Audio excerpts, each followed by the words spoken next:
Shalom, Bapak Ibu Saudara. Kita meneruskan tema kita, nama Tuhan dalam tiap dispensasi. Jadi dispensasi kita ulangi sebentar, itu ada 3 aspek yang harus dipahami, yaitu ada message-nya. Ini yang paling penting, yaitu bahwa Tuhan mau masuk ke dalam manusia, ya, roh manusia melalui hayatnya itu, agar manusia menjadi serupa dan segambar dengan Dia. Hanya dengan proses 2 pohon itu. Pemberitaan kita ke sana arahnya. Itu message-nya daripada oikonomia. Yang kedua, oikonomia Elohim itu atau administrasi, ekonomi, ya, dispensasi atau manajemen semua sama itu, penata layanan itu dipercayakan kepada hamba-hamba Tuhan, ya. Kasusnya di dalam Alkitab Perjanjian Baru itu dalam Lukas ya, di situ bendara yang tak jujur tidak dipercayakan, tapi dia nggak jujur. Tapi kepada Paulus juga dipercayakan. Kepada hamba-hamba Tuhan pasti dipercayakan, kepada kita juga. Kemudian ada periode, aspek ketiga yang harus kita pahami dalam dispensasi ini, dalam oikonomia Elohim ini. Karena Bapak bekerja per periode, ya. Bagaimana dia memperlakukan umatnya dalam periode tertentu, bagaimana dia menyatakan dirinya, ini dia namanya yang sedang kita bahas, berkat-berkat dan kutuknya. Kemudian perjanjiannya, kemudian juga ada hukum-hukumnya semuanya, ya. Jadi periode itu kita tahu, sudah kita bagi dalam 7 periode sampai nanti rencana Bapa genap dalam menciptakan manusia serupa dan segambar dengan Dia. Periode pertama kita sebut dispensasi Adam, itu dari mulai penciptaan sampai akhir bah, ya. Periode kedua kita sebut dispensasi Nuh, itu dari mulai air bah itu tentunya sampai kepada Babel, menara Babel itu, ya. Kemudian di periode ketiga kita menyebutnya dispensasi Abraham. Itu mulai Abraham dipilih sampai kepada Musa Israel, ya, di Mesir, ya. Kemudian di dispensasi keempat itu kita menyebutnya dispensasi Musa. Karena di sanalah Israel dikeluarkan dari Mesir, Tuhan mengadakan perjanjian dan memberikan tanah perjanjian itu. Kemudian dispensasi berikut ini yang kita bahas sekarang, ya, dispensasi para pemenang. Saya menjawab, bukan dispensasi gereja. Karena gereja sudah jatuh dan direpresentatifkan atau digambarkan oleh para pemenangnya, ya, para pemenangnya di tiap zaman. Ya, gereja ini sudah 2000 tahun kurang lebih, ya. Ini periode para pemenang. Nanti kita akan belajar nama Tuhan di sini tuh nama yang mana, ya. Karena kita tahu nama itu bukan nama kayak nama manusia, tapi nama itu mengungkapkan karakteristik Tuhan, keunikan Tuhan, sifat-sifatnya juga, ya, keberadaannya dan sebagainya. Kemudian periode yang berikut, yang kelima, ya, keenam, itu kerajaan 1000 tahun. Orang biasa bilangnya milenium. Itu adalah suatu periode di mana para pemenang memerintah di bumi ini, ya. Kemudian satu lagi yang ketujuh, itu periode yang Alkitab bilang Efesus 1:7, Efesus 1:10. Di situ pakai istilah oikonomia juga, itu adalah periode yang di situ dibilang kegenapan waktu, the fullness of the time. Artinya suatu periode di mana nanti ujungnya itu habis waktu. Karena waktu itu Tuhan ciptakan juga dalam rencananya itu, dan seluruhnya dimasukkan dalam waktu, bekerja Tuhan, nanti habis waktu, tidak ada lagi matahari, tidak ada bulan lagi, tapi Tuhan menjadi penerangnya di sana. Langit dan bumi yang baru, itulah periodenya. Nanti kita akan bahas, ya. Oke, hari ini kita akan bahas dulu nama Tuhan yang diekspresikan, yang dinyatakan kepada umat pemenang khususnya, ya, tentunya. Nah, ini kita melihat dalam doa Tuhan Yesus. Tuhan Yesus dalam doa di Yohanes 17 itu malam terakhir. Di situ Yesus berkata, "Aku telah menyatakan namamu kepada mereka yang engkau berikan kepadaku." Coba dulu kita baca, ya. Di mana dia ayatnya? Yohanesnya 17, ya. Yohanes 17, dan kita akan melihat di sini. Ayat 6, ya. "Aku telah menyatakan namamu kepada semua orang yang engkau berikan daripadaku, yang kau berikan kepadaku dari dunia." Kata di sini Tuhan, aku menyatakan namamu, mewahyukan namamu. Dan Yesus tidak pernah menyebut satu nama pun dalam arti entah itu Yahweh, El Shaddai atau apa ya, atau El Elyon, karena di sini nanti di periode. Tapi Yesus sedang mengatakan, aku menyatakan karaktermu, keunikanmu Bapa, karya-karyamu, hukum-hukummu, kayak begitu ya, perjanjianmu kepada periode itu. Jadi ingat sekali lagi, nama bukan nama Tuhan bukan kayak nama manusia. Yang saya ini namanya Irnawan, di mana-mana pun Irnawan, bergaul dengan siapa pun saya Irnawan, enggak begitu ya. Nama Tuhan itu mengungkapkan karakteristik. Di sini Yesus bilang, aku telah menyatakan namamu, ya, karaktermu, keunikanmu, karyamu, hukum-hukummu, perjanjianmu, semuanya itu ya. Nah, nama apa secara khusus ya? Sekali lagi ya, kalaupun saya sebut nanti El Elyon, itu bukan nama kayak nama manusia. Karena begini ya, Yesus itu menurut Lukas itu dibilang Tuhan Lukas 1:32, saya baca nanti sebentar ya. Dan Markus 5:7, coba dulu kita baca aja ya. Itu Yesus itu dibilang Son of the Most High God, anak daripada Elohim yang maha tinggi ya. El Elyon itu yang maha tinggi, sebentar dulu ya, kita cari saja. Lukas 1:32 ya. Ini perhatikan, ia akan menjadi besar, ini bicara tentang Yesus ya. Dan akan disebut, ini terjemahan Ilahi, anak Allah yang maha tinggi. Allah yang maha tinggi itu nanti kita lihat itu El Elyon. Kemudian Markus 5:7 ya. Kita lihat di sini Markus 5:7 ya. Terus begini, dan dengan keras dia berteriak, ini iblis ini yang ngomong, error jahat ya. Ada urusanmu dengan aku, hai Yesus, anak Allah yang maha tinggi. Jadi ini setan juga tahu ini Yesus itu the Son of the Most High God ya. Oke. Nah, sekarang istilah Elohim yang maha tinggi itu adalah El Elyon dalam Isra Ibrani itu munculnya pertama kali ketika kasus Melkisedek itu. Nanti kita buka ya ayatnya ya. Jadi kita lihat dulu ya, El Elyon itu El itu El itu the strong one ya, kita tahu ya. Tuhan yang perkasa, penciptanya juga dan sebagainya itu, pokoknya perkasa lah dia. Elyon itu artinya tertinggi ya, superlatif itu ranking ya. Ranking dan yang tertinggi itu ya dia ya. Elyon itu ya. Jadi dan nama El Elyon tidak dipakai dalam kasus-kasus pada umumnya ya, kasus-kasus Israel enggak. Tapi kepada kasus bangsa-bangsa. Mari kita melihat dulu dalam apa? Ulangan 32 ayat 8. Nanti sebentar kita masuk kepada yang ini ya. Ulangan 32 ayat 8. Ini kasus-kasus El Elyon ini munculnya kebanyakan di antara bangsa-bangsa karena dia paling tinggi ya, tertinggi ya. Ulangan 32 daripada segala Allah. Jadi gini, Elyon itu artinya Allah di atas segala Allah gitu. Tuhan di atas segala Tuhan, raja dari segala raja. Dia paling tinggi ya. Elyon itu ya. Coba dulu Ulangan 32 ayat 8 yang paling jelas kelihatan Elyon itu dipakai di antara bangsa-bangsa ya, 32 ayat 8 ya. Ketika yang maha tinggi dia Elyon ya. Ketika yang maha tinggi membagi-bagikan milik pusaka mereka kepada bangsa-bangsa.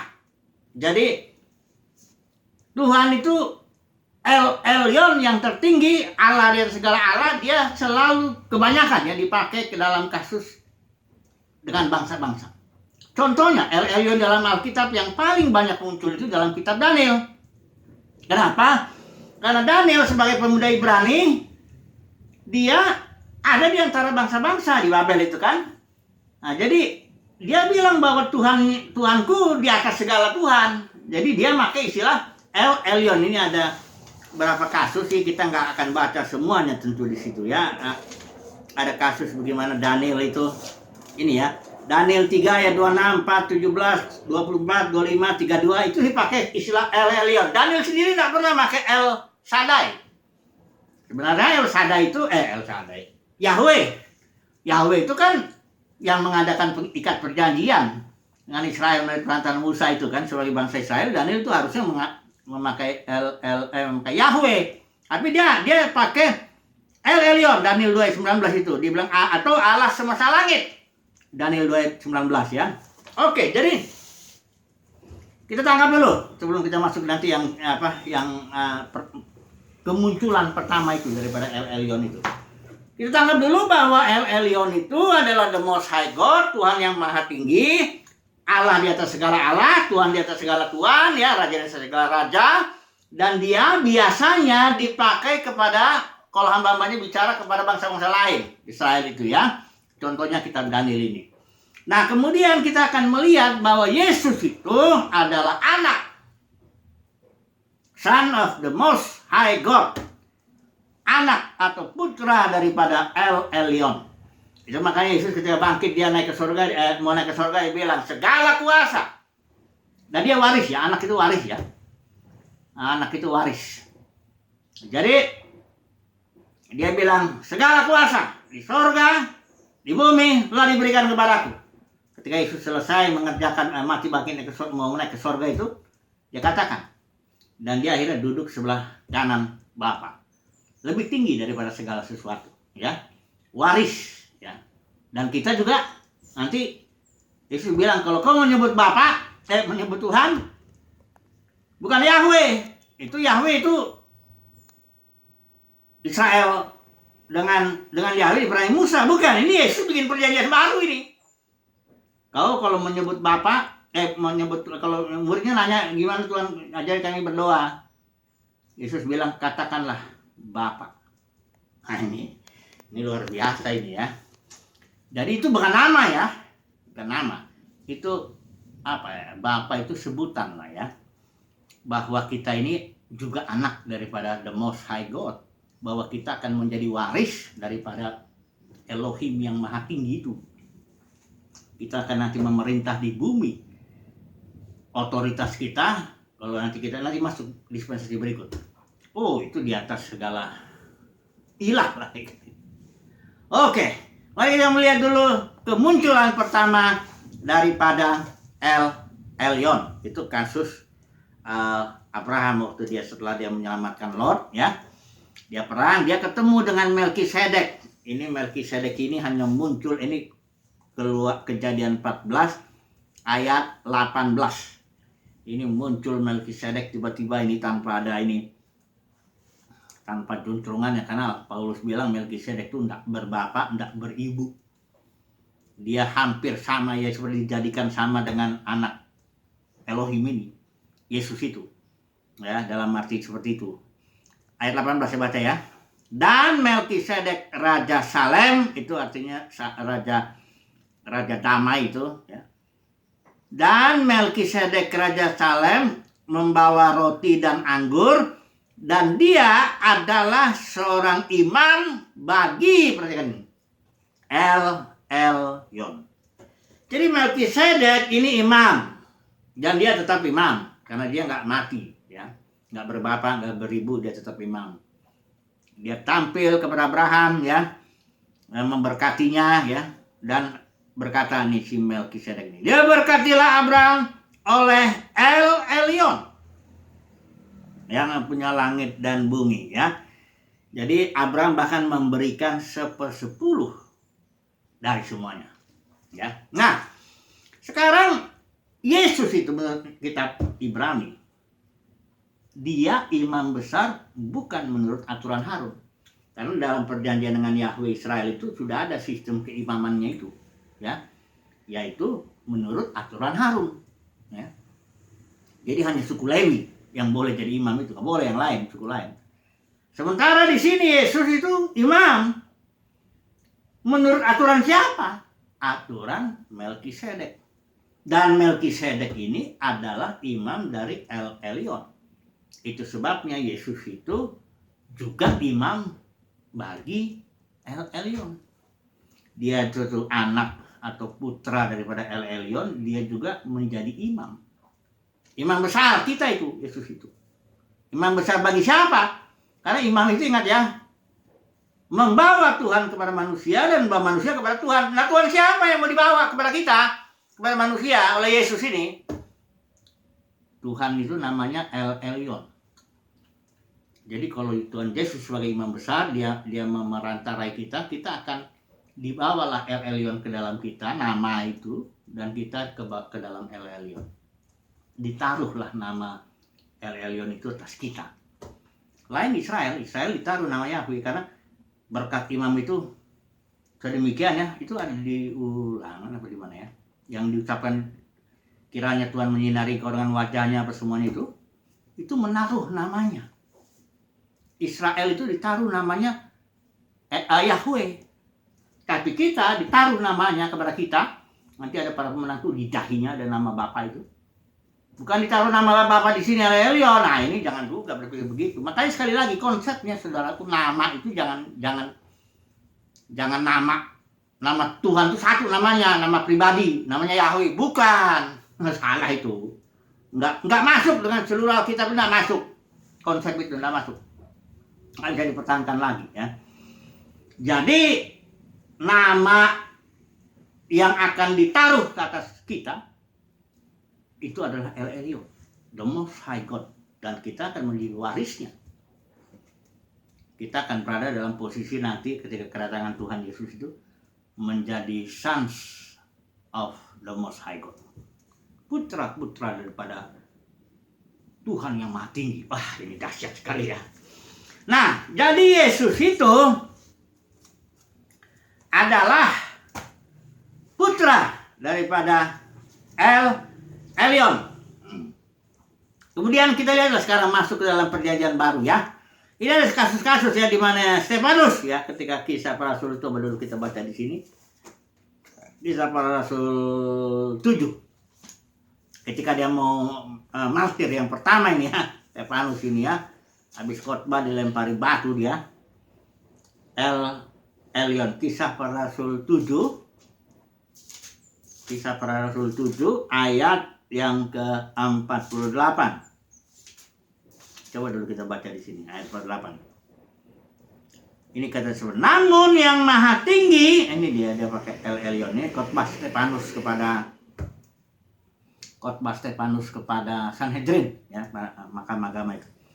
Namun yang dia nggak pakai nama Yahweh, ya ingat juga, karena ini kita dalam periode ini dispensasi para pemenang itu El Elyon nama Bapa itu, ya nama sekali lagi ya, bukan nama pribadi, enggak, itu El Elyon itu karakter, sifat ya, apalah keunikan ya. Jadi di sini Stefanus bilang, namun yang Maha Tinggi tidaklah berdiam dalam tempat-tempat kudus yang dibuat oleh tangan-tangan, sebagaimana Nabi berkata. Kalau dalam Yahweh itu dispensasi beri, itu nama Tuhan diletakkan di tempat tertentu. Mari kita baca dulu. Ulangan itu di Yerusalem namanya loh. Ulangan 26 ayat 2. Jadi kita perlu melihat dengan jelas perbedaan itu, dispensasi itu.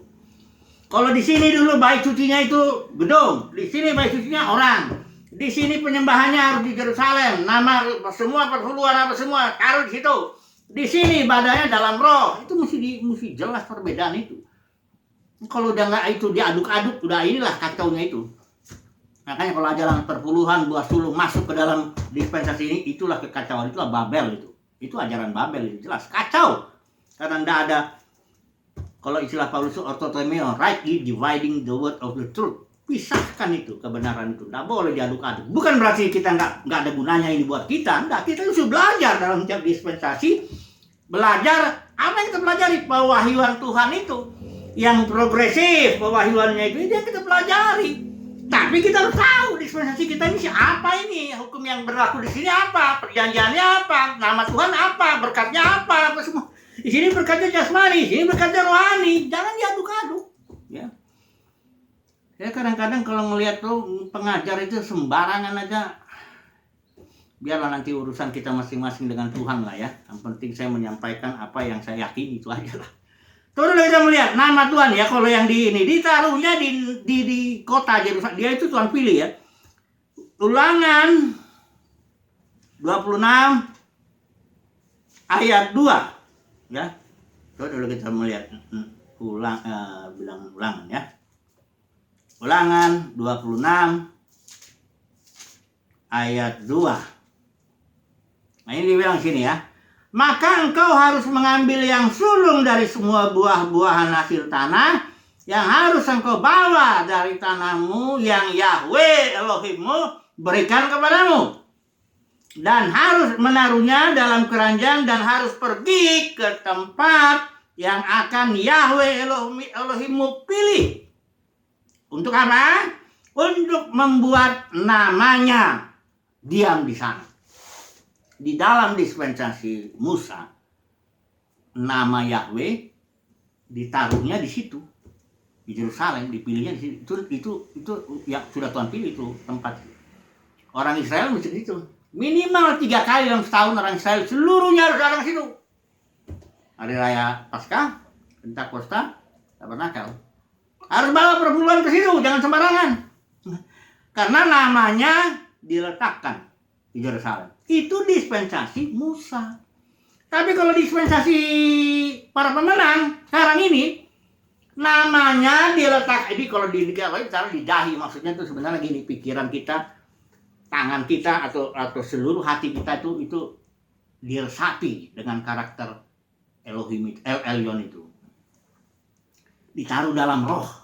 Makanya ibadahnya sudah ibadah dalam roh. Kalau ditanya di manakah El Elyon? Ya dalam roh kita lah. Orang kerajaan sorga di situ kok. The kingdom of God is within you. Jadi ketika Yesus bicara dengan perempuan Samaria, perempuan Samaria ini konsepnya masih berjalan lama. Ya wajar saja ya, dia belum tahu kan. Nah, dia bilang gini sama Yesus, menurut kalian nyembah Tuhan harus di Yerusalem, bukan di Gunung Gerizim. Kalau orang Samaria itu Gunung Gerizim. Yesus bilang ada saatnya dan sudah tiba. Engkau tidak menyembah Tuhan di Yerusalem atau di gunung ini atau di liturgi ini atau liturgi itu. Kenapa?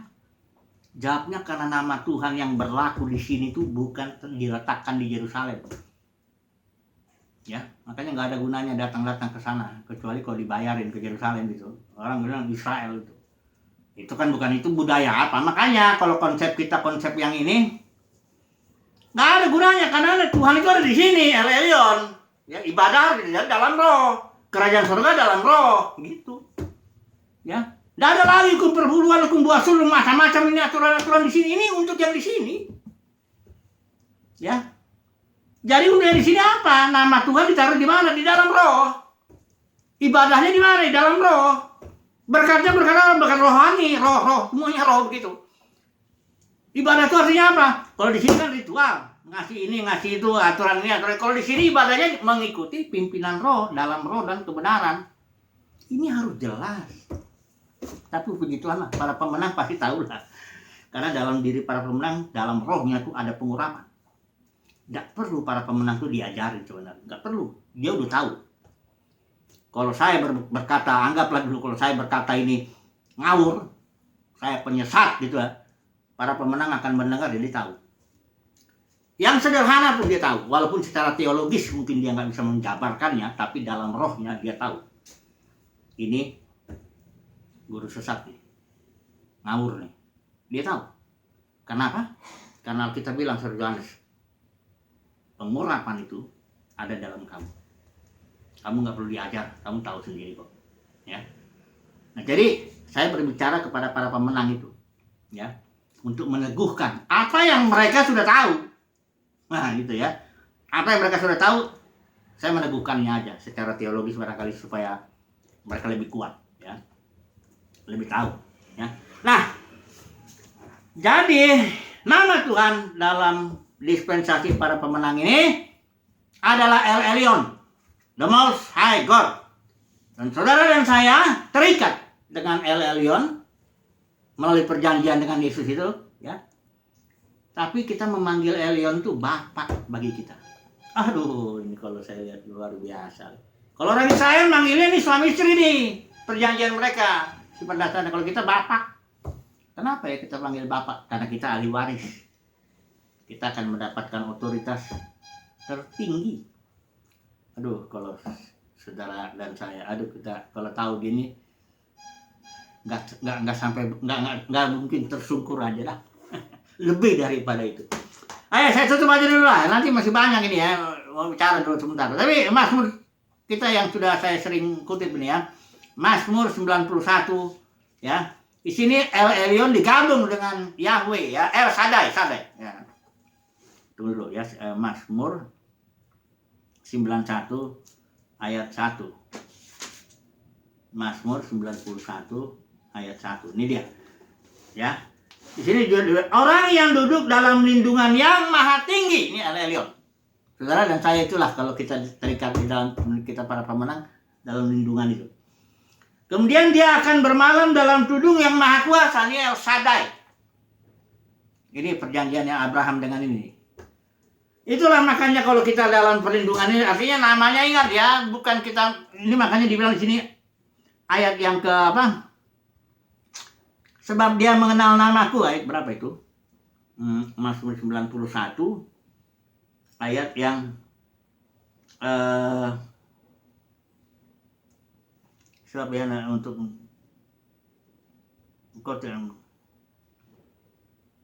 aku ini ayat yang ke-14. Sebab dia telah mengasihi aku, maka aku akan membebaskan dia, aku akan menempatkannya di tempat tinggi karena ia telah mengenal namaku. Ya, El Shaddai, El Elyon. Jadi saudara dan saya dilindungi. Termasuk terhadap COVID ini, termasuk apa semuanya. Berkatnya luar biasa ini. Umur panjang. Berkatnya apa lagi nih? Ya, wah udah semua lah. Bacalah satu Mazmur itu 91. Kalau kita memang mengenal nama itu, mengenal nama ya, bukan nama pribadi, mengenal Yahweh, bukan begitu. Mengenal nama dalam arti mengenal karakter daripada El Elyon dan El Shaddai, mengenal keunikannya, apa semuanya, mengenal, mengalami, merasakan, dibentuk, diproses apa semuanya, kita akan dilindungi seperti ini. Semua ayat ini, 16 ayat itu menjadi perlindungan kita. Puji Tuhan lah ya, mengenal nama. Jadi dalam dispensasi para pemenang, nama Tuhan yang dinyatakan adalah El Elyon, the Most High God. Haleluya. Amin.